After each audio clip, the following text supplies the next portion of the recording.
That down, let's get into main topic number 1. And our first main topic today gets submitted to us by Gavin Gouge, who writes, "Hey, John.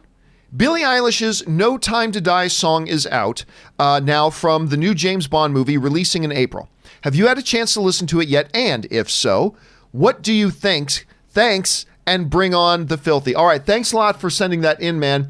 And you know what? I did have a chance to listen to the new Billie Eilish song. Of course, she's doing the new James Bond song. They announced that a number of weeks ago, and they've put it out officially now before the movie came out. Kind of good idea. Help pump up the movie and promote the film and all that kind of stuff. So where are we at with this right now? Well, here's where we're at. I started listening to this song last night, Rob, and right from the opening of it, I thought, like even before the vocals started, now this is just me, but I'm listening to it, I'm thinking, yeah, this is James Bond music. Like just that feel of it. And I could totally see, as the music was playing, I could totally see that montage of the silhouette of Bond walking through something. And I could totally hear it playing out in my head. And look, I'm not the biggest Billie Eilish fan in the world, but I'll tell you what, I listened to it. I kind of dug it. I actually kind of liked it. I thought it was not bad because to me, again, it felt like James Bond music. But Rob, the important opinion in here is going to be yours. You are the resident James Bond huge fan. You had a chance to hear the song. What did you think about it? First of all, I have a lot of respect for Billie Eilish. You're a bigger fan of her than I am. If anybody has any doubts about her and her talent and her brother Phineas's talent, there's a great Rolling Stone video on the making of the song Bad Guy and how they produced it together and created it. Very impressive. They're an impressive duo, and I respect their talent. That said, I have to say that maybe the song will grow on me, especially if I see it with Daniel Kleinman's. I'm hoping Daniel Kleinman does the opening credit sequence. He's been doing them since GoldenEye. He skipped Quantum of Solace. He's a genius. But to me, a James Bond song is still coming from an action-adventure, spy thriller franchise.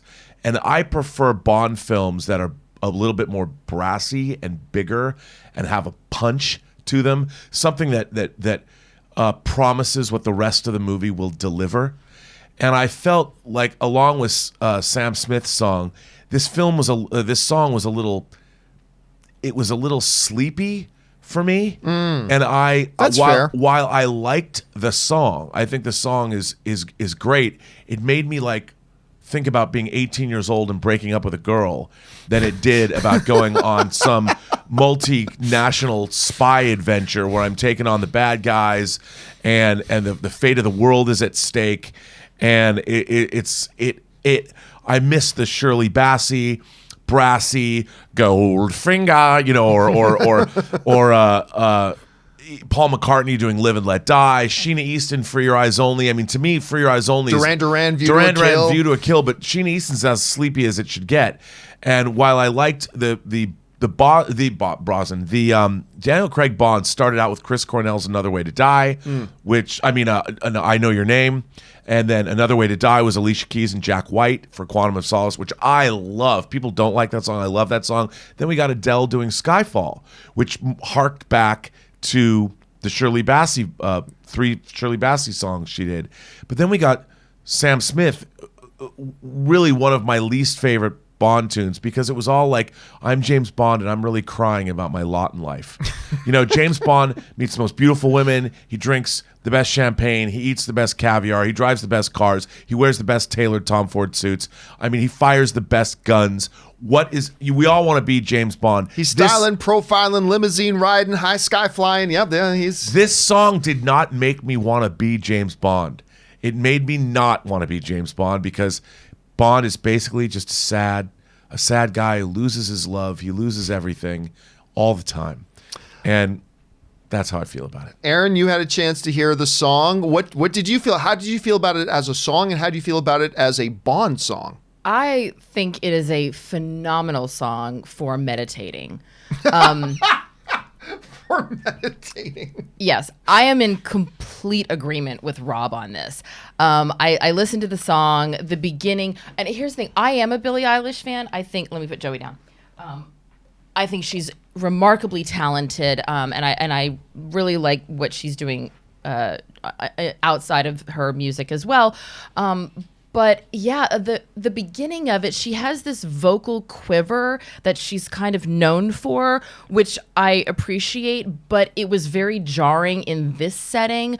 It threw me a lot. I was like, okay, how long is this quiver moment going to last? Because it's really the whole intro of the song. And yeah, I agree. Like, when I listen to a Bond song, I mean, I know a lot of the guys think, oh, the cars and the guns, and yes, the women. But when I think of James Bond, I think of the Bond girls. I think about sexiness, sultriness, the hourglass curve, crawling out of the ocean, and women with names like Octopussy. Like, I think of these women that are incredibly, almost like the first centerfolds from Playboy, who were owning their sexuality and making no apologies about it. And when I hear the song Skyfall, it just kind of makes me want to put on a satin dress with no undies and just sort of slink around the room. That's what it makes me feel like doing.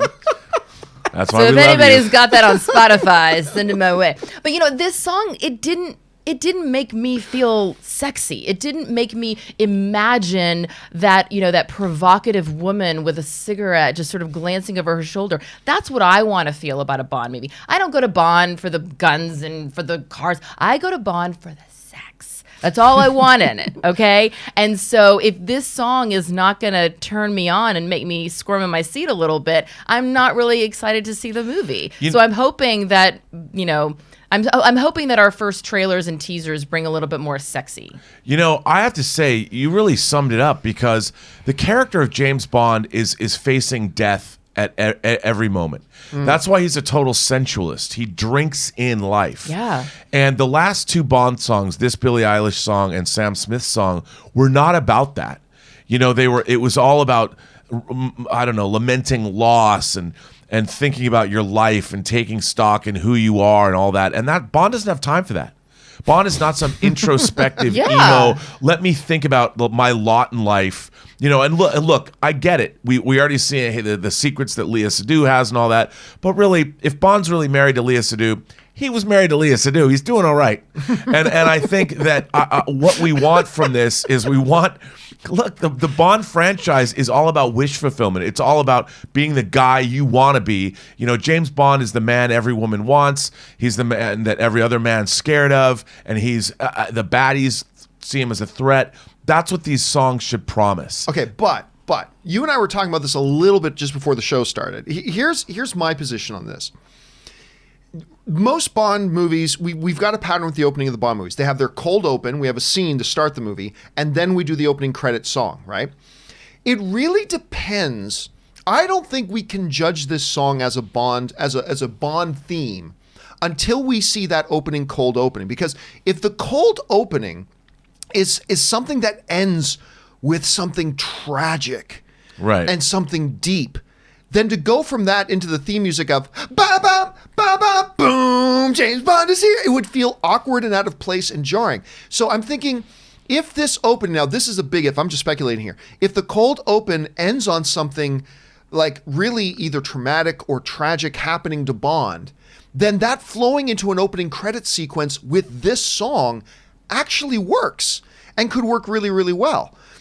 But if the cold open is some huge action sequence and it ends with Bond standing over his fallen enemy and giving a quippy one-liner, then going into "I'm so sad," then yeah, that will also feel equally jarring. I just think I think we got to see that cold open first to really know how appropriate the song is. Yeah, I mean, look, man, Spectre, which is not a great Bond movie, has an incredible cold open. Yeah. On the Day of the Dead in Mexico City. It was amazing. And then we went into the Sam Smith song, and I'm like, what? Yeah, that did not work. The song has to be able to stand alone on its own 2 feet as a Bond song and still make you feel like Skyfall is not a big action, poppy, let's go, fight some bad guys song. It also is it has a slow melody that really sucks you in and could easily follow a tragic scene, but it still has an orchestral feel to it. You can set Adele in front of a large 32-piece orchestra